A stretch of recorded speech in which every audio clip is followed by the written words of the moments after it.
battle of the British Army hasn't been won. The losses in the IRA have been very slight, even in internment. How many men of the provisionals and the IRA proper lost during the last week? We have lost 30 men arrested, 2 killed and 8 wounded. We had prior warning of this roundup. Consequently, we took the necessary precautions that there was nobody sleeping in their own homes or anything like that. Brian Faulkner, the Prime Minister in Northern Ireland, has described you and your colleagues as subhuman murderers. How would you describe yourself and your friends? Men inspired with the highest of ideals. That's something that Brian Faulkner can't claim to have. He is a man without a country, without an ideal. And this is what the men of the Irish Republican Army have behind them. This is the driving force behind them.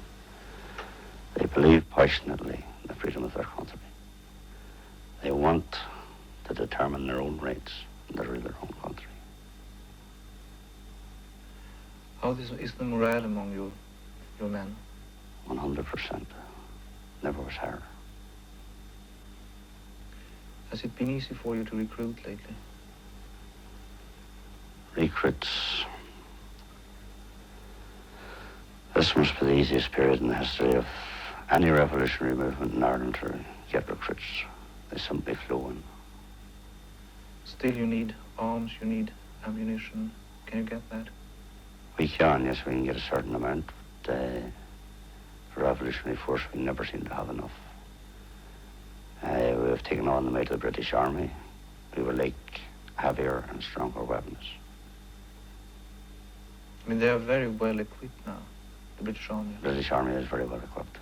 It's one of the most modern armies in the world, and they have access to arms and supplies which we haven't. We've got to depend on the normal supplies that guerrillas get from friendly contacts and stuff like this. And still you're prepared to fight them? We will, yes. What do you think you've gained by your visit to the United States? As I said earlier on, tremendous publicity for our cause. I think that is the one big thing that I have gained. If I had to come in normally to America, there wouldn't have been the publicity there is today. And I do believe that our cause has gained tremendously by the publicity given to me. So the fact that you've been deported is an advantage to the IRA, as you see it? Not to the IRA, to the Irish nation. How you doing? Council on behalf of Sinn Féin, the Sinn Féin candidate Joe John Cahill.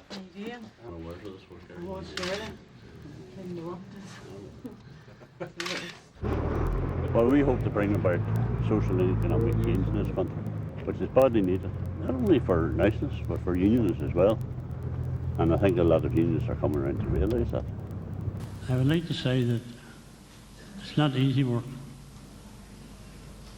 And can I conclude by saying, we have won the war, let us win the peace. Joe lived.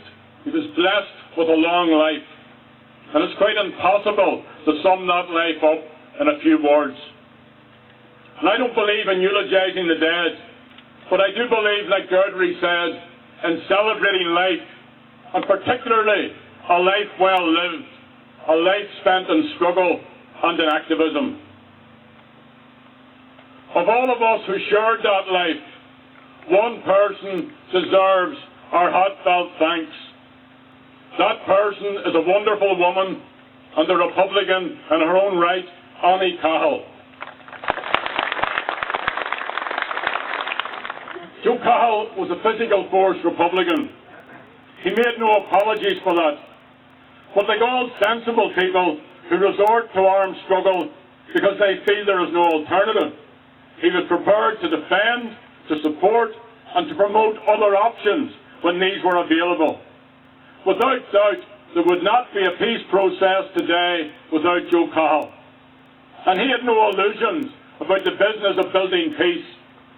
Peace requires justice, because peace is more than the absence of conflict. Joe understood the necessity of building political strength. And while political strength requires more than electoralism, Joe spent the recent election count glued to the TV set in his sick room, and he rejoiced and marvelled at Sinn Féin's successes right across this island. Comrades, we have lost a great Republican and a true friend, but his inspiration, his life, his vision of a new Ireland, a free Ireland, outlives him. A lot has changed in Joe Cahill's lifetime, not least because of his contribution as a leader and a servant of our struggle. We'd be pleased that we're going to finish here before the rain. So let all of us go, emboldened, uplifted by knowing the man, and let all of us go recommitted in our resolve to continue our struggle and to carry on until that certain day. For the